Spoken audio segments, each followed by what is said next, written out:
I'm Allison Rosemore, an educator here at AOLC and also a farmer in a small farm in Rockford called Owl's Roost.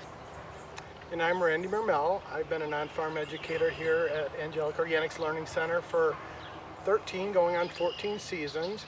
And one of my passions is to teach organic gardening classes here. So I've been teaching organic gardening classes here throughout my time here. A 5-season garden is what you do when you plan your garden so that you can be eating things from it year-round. And that involves planning successions of planting and harvesting for throughout the year. We're going to show you around the garden a little bit. So a lot of our beds are planted as polycultures, which means that we have multiple different kinds of plants in one bed, so that things like herbs and onions that have a strong smell can give their protection from pests to more delicate plants. So in this bed, for example, we've got some cool season crops like cabbage and green onions. We could leave those in the ground longer and have full-size onions, but those would be a warmer season crop. And then over here, we've got tomatoes, which are a classic warm season crop, with things like marigolds and mints and sunflowers. In front of me we have a potato bed, and as you see, the foliage is coming up and fighting for the sunlight as we cover it up with our straw here, and the tubers are going to be put throughout the straw. So come fall, it's a lot of fun to harvest our potatoes in the straw here. It's kind of like an Easter egg hunt, but for potatoes. And over here we have our squash bed with a great companion, nasturtiums. And we also have some watermelons in here and some gourds, and they grow on vines. So they're going to grow up our trellis here and then hang down. These two beds here are our native pollinator plant beds. So as you can see, there are lots of flowers, and those will attract insects, both ones that will pollinate our plants like our tomatoes, and also ones that will be predators to pest insects. And it's especially cool that these are native plants because it means that they work particularly well with the insects that live here where we're at, as opposed to pollinator plants that are from other parts of the world that might not work so well with the insects that we have right here in our neck of the woods. Here I'm standing next to our Three Sisters bed, which really demonstrates the importance of companion planting in our gardens. This one is a technique that we've learned from the indigenous people that lived here in Illinois.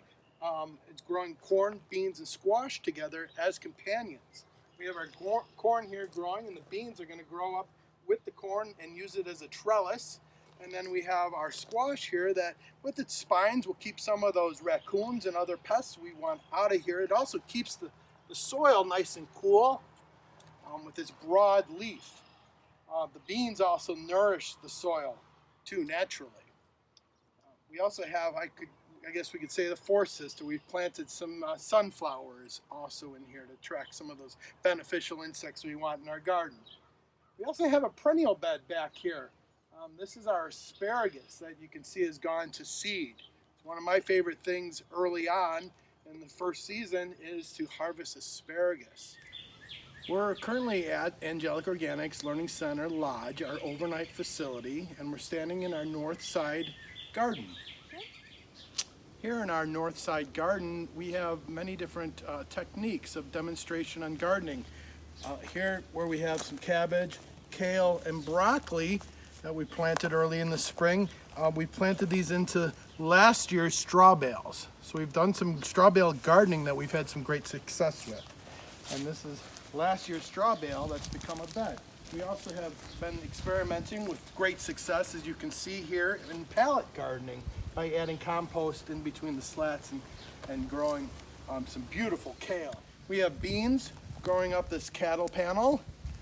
Here we have a raised bed with some peas growing up in an old bed frame. And of course we have some beets and tomatoes and carrots. We have an old pallet here that we're growing cucumbers up. And we have some cooler season plants grown in the shade of that. Also some lettuce and other things. We have some kale in front here. We have a warm weather bed here. A new raised bed that we put together this year with tomatoes, eggplant, of course, and then we have our Three Sisters bed here in the back. It looks so lush and beautiful. Okay, so you've decided that you want a school garden, and the first thing that you should do is think about what your priorities are. So that means thinking about what's going to make it into your garden and what is not going to make the cut. So there are some questions that we could think about when we're making those decisions, and we're going to talk about them. So Randy, what do you think people should ask themselves? Yeah, this is probably one of my favorite stages of gardening, is the planting stage. And whenever we have students come to the farm, I like to get them excited by asking them, what do you like to eat? So that's really what you're thinking about in the first stage, is what vegetables do you want to grow? What vegetables do you want to consume? Right? And there are some vegetables that are hard to get. Maybe you can't get them at the grocery store. You might want to grow, right? Specialty vegetables. Like one year we grew some beans that just kept on growing, those very long string beans. And cauliflower that was purple. Something unique that you might want to try to get people to really get excited about vegetables. Maybe even something that costs a little bit of money. When we cook, we like to use a lot of garlic. If you buy a lot of garlic, you might be spending a lot of money. So we like to grow a lot of garlic so we can put that up and keep that for the whole growing season. Those are all great things to be thinking about regardless of who you are growing food, but for those of you who are growing food for an institution like a school, you can think about some additional questions, like for example, what kinds of vegetables are going to pair well with the commodity foods that you're already incorporating into your school meals? Like for example, what vegetables do you think the students might enjoy eating with the chicken nuggets that you're already used to serving? And then I guess back to things that we could all be thinking about, what kinds of foods could you grow to preserve to use during the very cold season when it's harder to grow foods outside? For example, zucchini is a really easy vegetable to shred and then freeze, and then you can tuck it into pretty much whatever you're cooking. Casseroles, sauces, zucchini bread is a staple.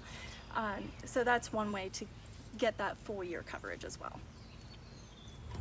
Whenever we talk about healthy food and organic gardening, we need to start talking about healthy soil. Everything starts with soil to produce healthy food.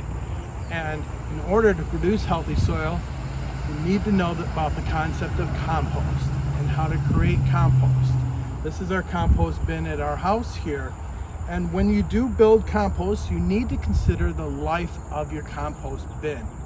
So there's worms and bacteria, nematodes and fungus and all kinds of life that are breaking down your food scraps and turning it into good healthy soil for your garden plants. While creating good compost is not rocket science or very difficult, we learn from nature. Nature is composting all around us every day. There are many great lessons in composting and things to consider. So you want to really consider the life of your pile. Again, I talked about that there's bacteria in here. Now they're going to use your food scraps for protein and nitrogen so they can reproduce and make more bacteria. They're going to use browns or carbon, which is leaves or straw, as their food source, their energy source. So you want to have a balance of carbon and nitrogen in your compost bin.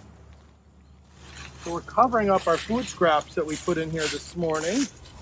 Depending on the age of your students, there's lots of learning opportunities and concepts that go along with composting.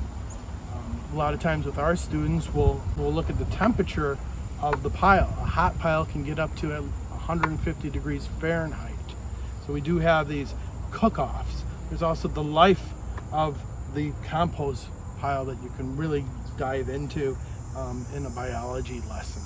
With older students, it's a great opportunity to talk about the nitrogen cycle or the carbon cycle. So there's lots of great opportunities here. It's a great opportunity to talk about recycling, because really what we're doing here is we're recycling our food waste to turn it into healthy soil for our plants. And our motto around here again is healthy soil makes healthy plants, and healthy plants make healthy people. Remember, adding at least 2 inches of good compost every year to your garden beds is good practice.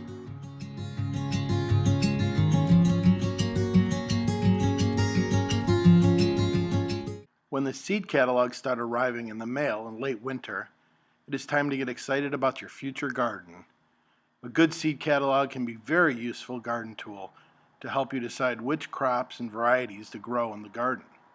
The seed catalog, along with knowing the average last frost date in your area, will help you determine your planting schedule.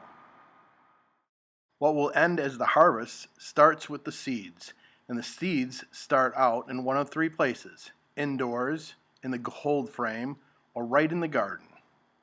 Plants that need a long growing season, tomatoes, peppers, onions, celery, eggplant, melons, and winter squash, begin life on a sunny windowsill or in the greenhouse. These plants are joined by a few cabbage, broccoli, lettuce, and basil plants. They don't need a head start, but we start a few indoors anyway to get an early harvest. The remainder of seeds, from corn to radishes and beets to carrots, wait in the seed packet until conditions are just right, and then we sow them right into the garden. And always remember, we work with the ecology to create and manage the best possible environment for our plants and ourselves. If we fight nature's rules, we are forced to rely on chemicals to keep crops productive.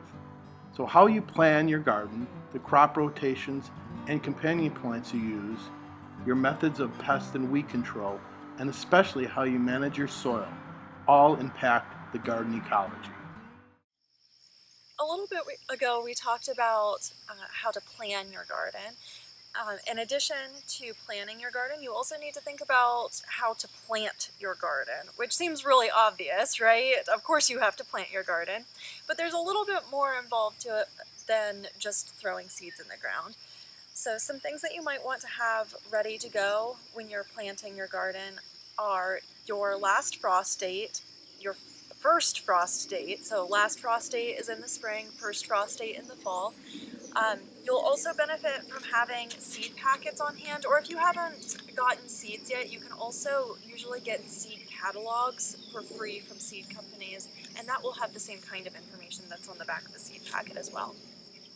And then you can also find lots of different kinds of planting guides, either physical copies or on the internet as well, to help you make decisions about when to put seeds in the ground, when to start transplants that you'll then later transplant into the ground, or other information about what times of year it makes sense to be putting stuff in your garden.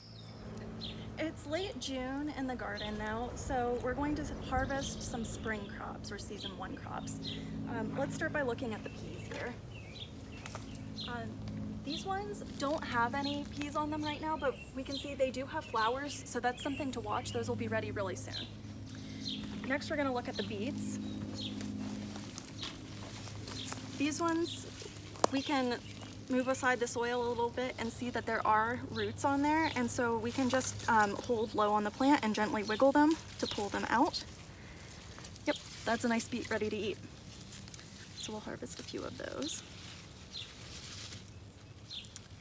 All right, let's go get the kale. All right, now time for the kale. So these have lots of really great big leaves on them, and in order to get the longest harvest possible, we're gonna pick from low on the plant, just kind of bending the leaf back and wiggling it to break it off like that. And the reason why you want to harvest from low on the plant is that the plant will continue putting out new leaves at the top, so you can keep harvesting through the summer and get 2 seasons out of 1 crop. Now we're gonna harvest some lettuce. We've got a bunch of different kinds of leaves here, but you harvest them all the same way. The easiest way is really with scissors or a knife, but you can also use your thumbnail to break off the leaf right down by the stem. And again, you want to harvest from lower on the plant to prolong the growth. And as long as you leave behind at least about 1/2 inch to 1 inch of the stem right at the ground, you'll be able to harvest from the same plant multiple times, even if you cut away most of the leaves. And one of my favorite season 1 plants is broccoli.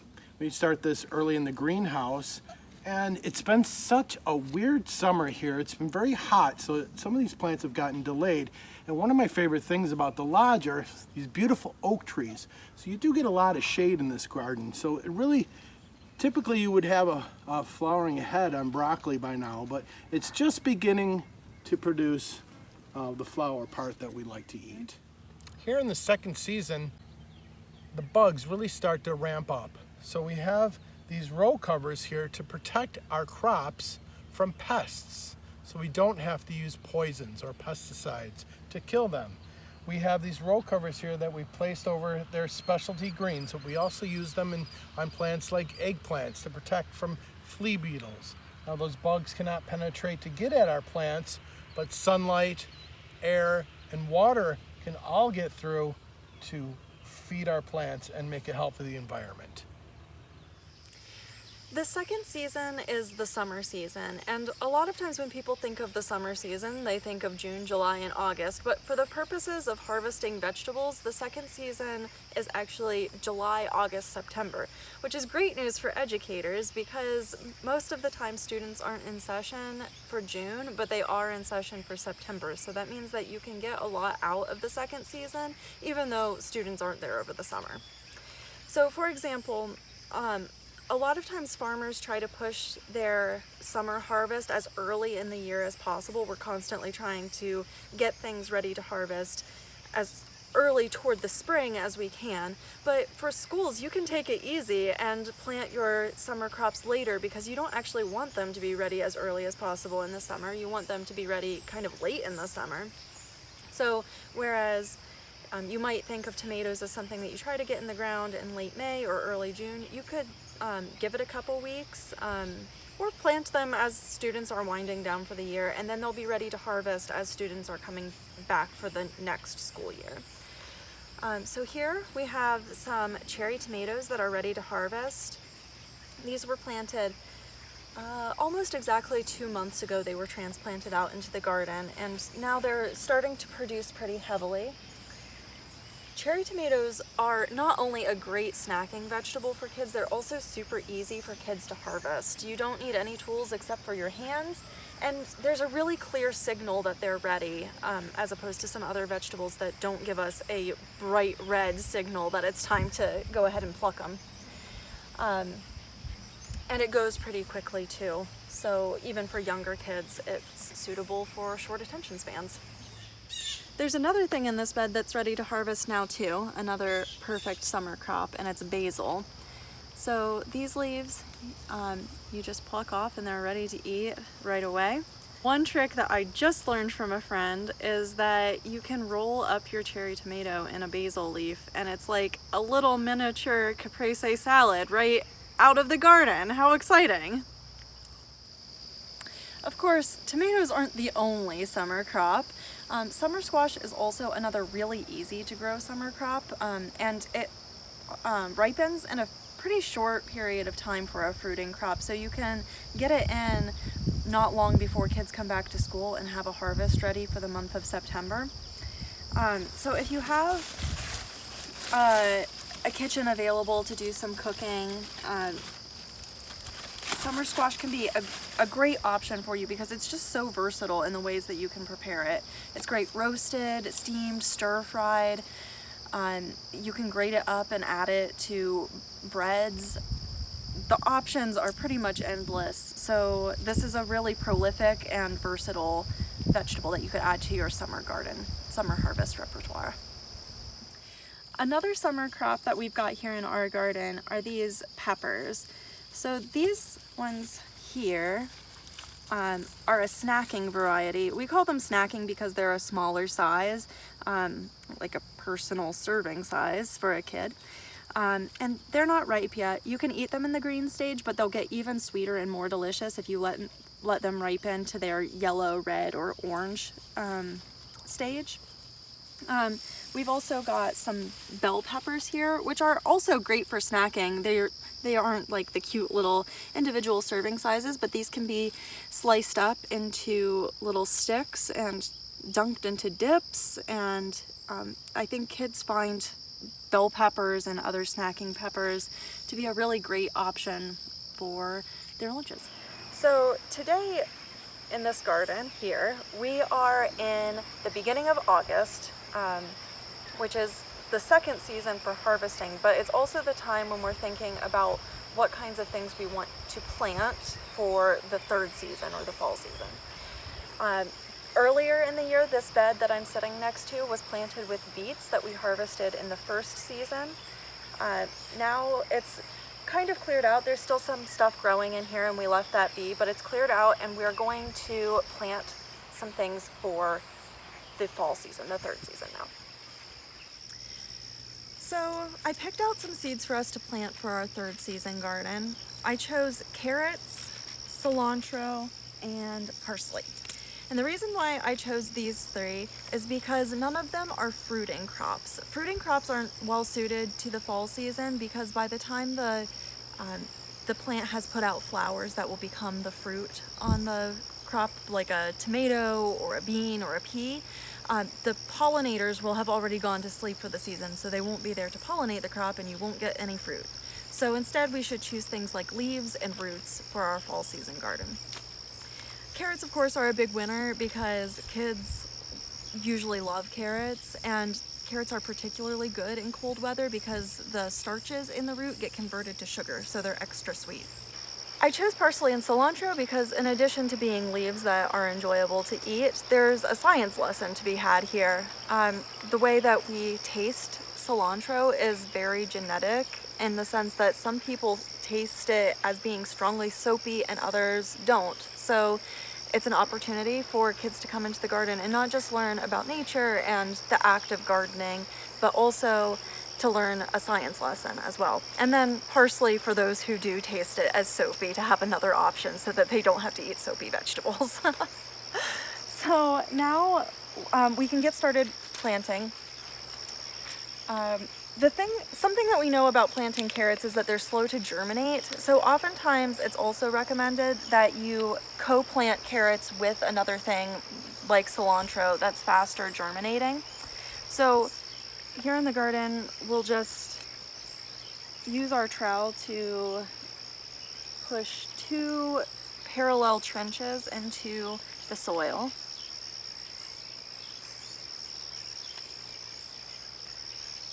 The back of your seed packet will have information about how deep to seed your crops. Carrots, for example, go really shallow, so this is actually probably too deep a trench for carrots. So we can just use our fingers to brush a little bit back in.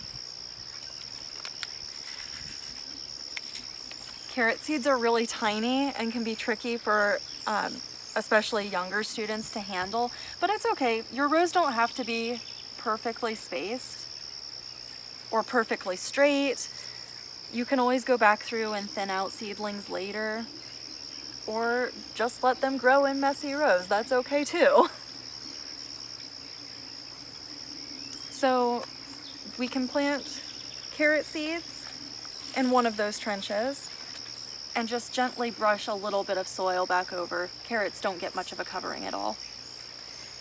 And then we'll plant cilantro in the next trench over. These are bigger seeds, and usually bigger seeds go deeper into the soil. But again, that information will be back on the back of your seed packet, which is a good reason to keep your seed packets and use them to help you plan your planting. It'll also give you information about how far apart to sow the seeds. Some crops want lots and lots of space. Some crops you can plant very close together. Usually when I'm seeding crops, I seed them a little closer together than maybe the seed packet recommends. You can always thin them out if you need to, but having better coverage of your ground helps with weed suppression. And nobody's favorite garden chore is weeding, or at least most people's favorite garden chore isn't weeding. So the more that you can suppress your weeds so that you have less of that chore to do, the better. More time spent picking and sampling crops. All right, and then as the cilantro germinates, we'll be able to see where the carrots will also come up, even though it'll take them a longer time to come up. And we'll just repeat that process going across the bed.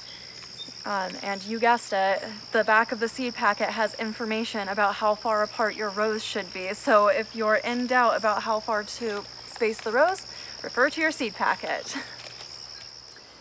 So let's talk about the third season now. The third season is, as you've probably guessed, fall, and we think of the harvest for the third season as being roughly October through December, with maybe more focus on the early part of that time period. Obviously, I'm wearing the same thing that I was just wearing for the second season video, so right now for us it is still summer here, and I'm going to show you some things that we have in the garden now, but these are also things that would be totally appropriate to have in your school's fall garden. The first example is nasturtiums. This is a plant that's leaves and flowers are edible. They've got like a really peppery, but not spicy taste that I think a lot of people really enjoy. I certainly really enjoy them. So here's a beautiful flower that is also super tasty. It can be eaten as a snack or added as a decoration to things. It's a fun way for kids to interact with their food. Another crop that we classically associate with fall is pumpkins. Not all pumpkin flesh is good to eat, but these ones are designed to have their flesh eaten. You could roast it or things like that. But even if that doesn't feel like a good option for the resources that you have available at your school, a really great option for how to eat pumpkins is the seeds. You just toss them with a little bit of olive oil, salt, and pepper and roast them, even in a toaster oven. And it makes a really great snack that could be individually packaged for kids. So here, this one you can see has some brown leaves and the stem is starting to brown. That's a good indicator, in addition to the color, that this pumpkin is ready to harvest now. But we'll continue to have pumpkins that are ripening clear through probably about mid-October. So pumpkins are a great fall crop. So here we are with our cabbages. This one, as you can see, is a full-sized head that's mature and ready to be harvested now. That's because we planted these ones in the spring. But for fall harvest, now is when it's time to be planting new baby seedlings in the garden. So if you were planting your cabbage starts out into the garden right about now through mid to maybe even late August, those would be ready to harvest in October. And the reason why you might consider cabbage for your school garden is because it's a nutritious vegetable that you can absolutely cook in a variety of ways: roasting, stir frying, steaming. But it's also really good fresh, and especially after a frost has sweetened the leaves a little bit. It's tender and just a little bit sweet and a little bit juicy even, and it creates a really interesting salad that kids might find more texturally engaging than a lettuce salad. Another educational opportunity for your garden is to create signage or other informational pieces, either in collaboration with your students or for your students. So in our garden here, we have signs that highlight a variety of farmers and farm activists that are part of our community. And the goal behind that isn't just to be educating people who come to this garden about who belongs to our community. It's also an opportunity to talk about a wide variety of subject matter. So for example, we might talk about the history of our region with this sign of Buffalo Bird Woman. Or over here, we've got Wendell Berry, and that's a perfect opportunity to talk about the way that poetry and literature interacts with our work as farmers and gardeners. We also feature people who have done scientific work, and so we can start having conversations with the people who visit us about genetics and agricultural chemistry and things like that. So you've got so many opportunities to make your garden a really great learning space. The garden is also a perfect opportunity for students to practice the more skills-based aspects of education, things like record keeping and critical thinking about observations that they're making, forming hypotheses, and then coming up with ways to test those hypotheses. It's a chance for them to practice their writing skills and to do research that needs to be done in order to make the next decision that needs made.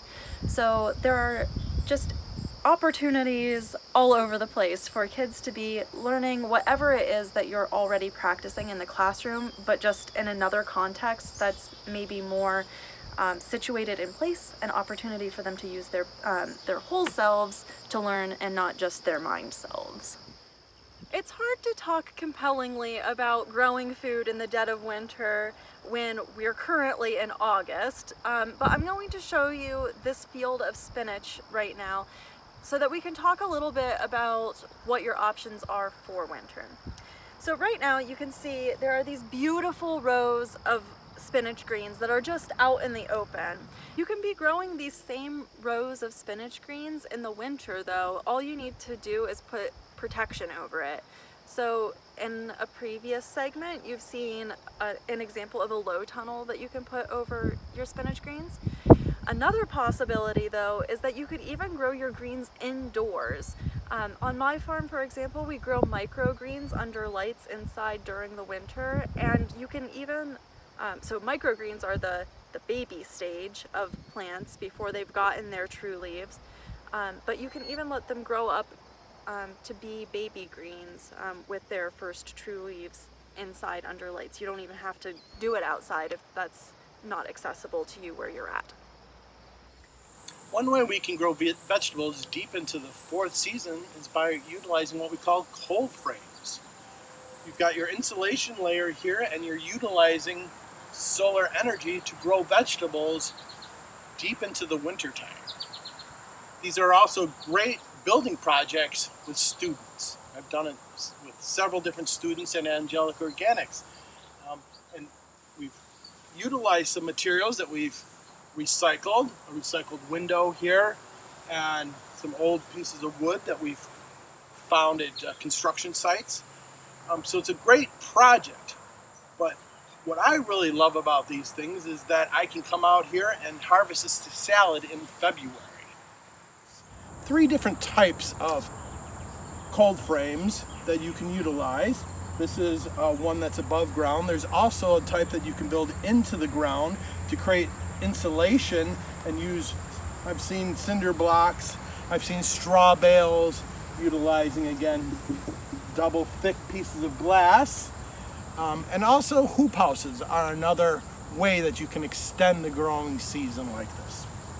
So as we plant, I've removed some of the weeds. This is some old lettuce that had gone to seed, and spinach. I like to put greens in here because I love my salads, and this is a great way to come out here and make your own salad.